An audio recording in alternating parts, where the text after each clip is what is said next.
grade 5s, welcome back to part 2 of our ballet lesson. In this lesson we're going to look at different costumes or attire. Alright, so just to recap, in the previous lesson we had a look at a brief history on ballet. We also had a look on how ballet grew over the centuries, big influences in ballet, and I hope you went to go and watch the videos that I linked for you below in the description box. Alright, so I have to read my disclaimer to you. I have to do it with every video. The work to be done during this PowerPoint and video presentation covers the work for Term 2 for Creative Arts in Grade 5 by Miss Lizelle Wilkinson. All information is original content. These lessons will be done in a lot of parts or short videos. All the YouTube videos that I refer to in the videos, like the PowerPoint video that I'm making for you now, has been set up on a separate list that I have sent to your parents and or caregivers. Please go and watch these videos as you will then understand the work that I'm explaining to you better. I can unfortunately not put the videos in this PowerPoint video due to copyright. I did put the links for any videos in the description box below. If you go and look in the description box and there's no links for videos, then you must remember that there are no videos for this part of the lesson. Alright, furthermore, I am the HOD of Arts and Culture at VTA School. And if you have any questions, please ask your parents and or caregiver to send me an email on teacherlizelle@gmail.com. Alright, classical dancing attire. You must remember the word attire and also how to spell it. Attire is a fancy word like genre and discipline to explain the costume or the clothing that you are wearing when dancing ballet or any other classical dancing style. Why do we use the word attire? Because clothes is things that you wear every day, and costume is something that you might confuse with something you can swim with. So you are not going to swim in your ballet tutu, ladies, so therefore we call it attire. Alright, for ballet, Latin American and ballroom styles, the costumes you should wear has a specific shoe and dress or suits. Boys, you also participate in ballet and any other dancing style.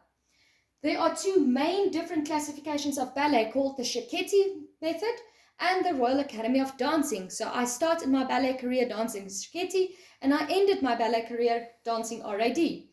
There are a few significant differences between the two dances or the classifications of the two ballets, but not much. But I'm going to show it to you and we're going to elaborate on that. Alright, let us look at the costumes and other interesting things for above mentioned disciplines. Right. So we have a leotard, lacy skirt, pink stocking socks or pantyhose. Pantyhose is a stocking that goes over your bum and covers your feet.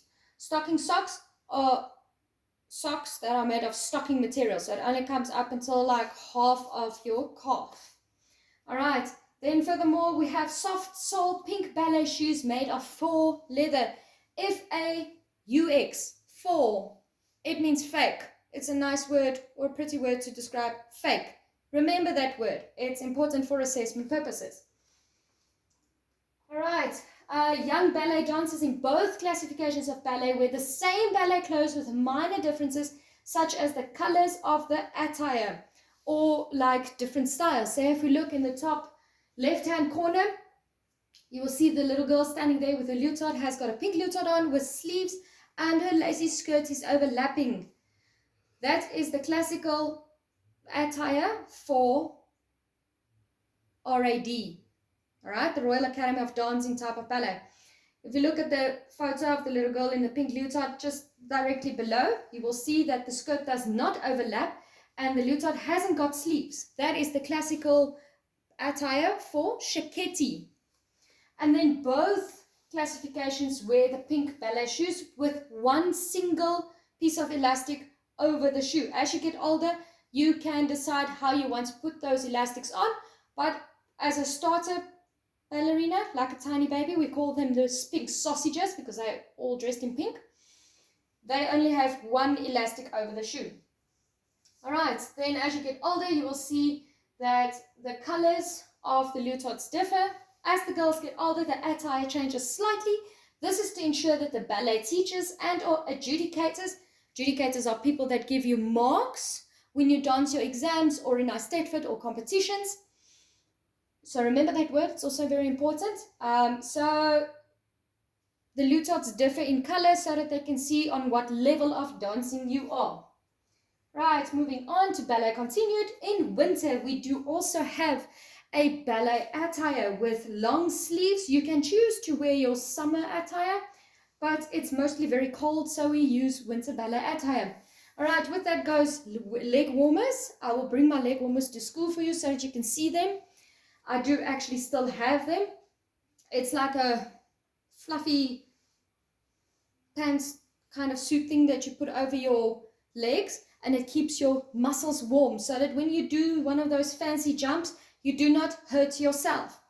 All right, in winter, you also wear a full stocking or a pantyhose, the one that covers your bum and your feet, and not the socks with your pink ballet shoes. Right, then in the middle, we have a ballet repertoire attire. That is like a practice tutu. It is so that you can get used to the weight of the dress that you're going to wear when you are performing, okay? Because those tutus can weigh a lot, like they can be up to 10 to 20 kilograms, depending on the amount of rhinestones and everything that's placed on this tutu. They can be really, really heavy. So you have to get used to the weight of that so that you can move in the correct way on your choreographed dance with this tutu, so that you get used to it. All right, then we have ballet teacher attire or a mademoiselle. We also speak of a ballet teacher as a mademoiselle. So if you have a look there, you'll see that there is ballet shoes that she wears. They are semi-soled. I will explain the different ballet shoes in the next slide. Then you have those black kind of tacky shoes. I also have some of them. That's called teacher dancing shoes. All right, then furthermore, the ballet teacher wears a leotard with black leggings over the top and a ballet jersey if it's cold.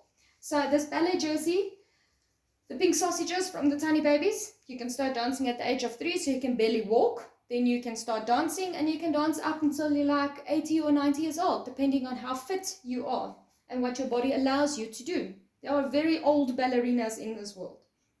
Obviously, they do not perform professionally anymore, but they can still move. They will scare some of us. All right, so continuing, this jersey, we get in different colors. So it's got 2 parts to the jersey. When you put it on, you have like 2 flaps at the front. So the one you fold inwards, and then you fold the other one over the top.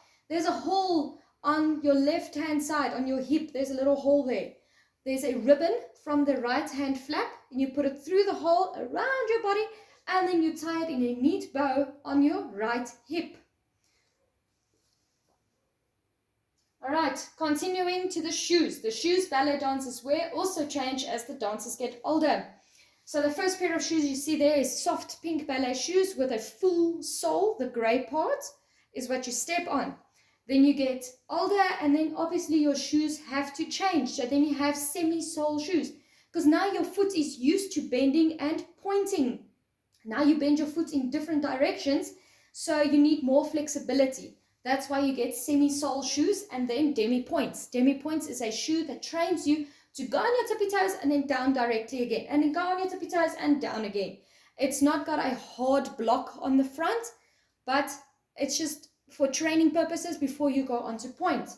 The next shoe, or the third shoe, the orange block, is called pointe shoes. Look at the spelling, P-O-I-N-T-E, pointe, with an E sound at the back, but we just say pointe shoes. Those are the shoes that you wear when you're an advanced ballet dancer and you're actually dancing for the SABT, which is South African Ballet Theatre, and you are performing. Those are the shoes that you wear. Then you have the black shoes. That's just a zoomed in picture so that you can see. That's what a teacher shoes looks like. She can also use normal ballet shoes if she wishes, but when she teaches, she does not use pointe shoes. She uses then semi-soled shoes or the black shoes. All right, then boys, you're probably wondering what your shoes look like.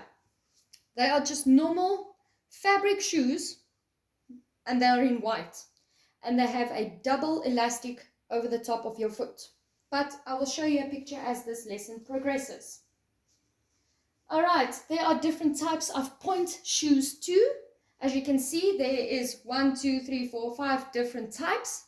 when you go and fit your pointe shoe to officially start dancing as an advanced ballet dancer, they look at the shape of your toes and they look at the shape of your foot and your bridge of your foot or the top of your foot. And there, according to that, they then fit your ballet shoe that you're going to use and you're going to be more comfortable in. Then on the left-hand side, you'll see there's like two, like it looks like rubberish things. We call that a second skin. You pull that over your toe and then you put your toes and your foot into the ballet shoe. It's to stop your toes from getting hurt very badly. Many, many years ago, second skin did not exist, but today they do exist, so it makes it much better. And that brings us to the end of our lesson on ballet attire. Please subscribe to our YouTube channel and go and like our Facebook page for daily updates on what's going on at school. See you again.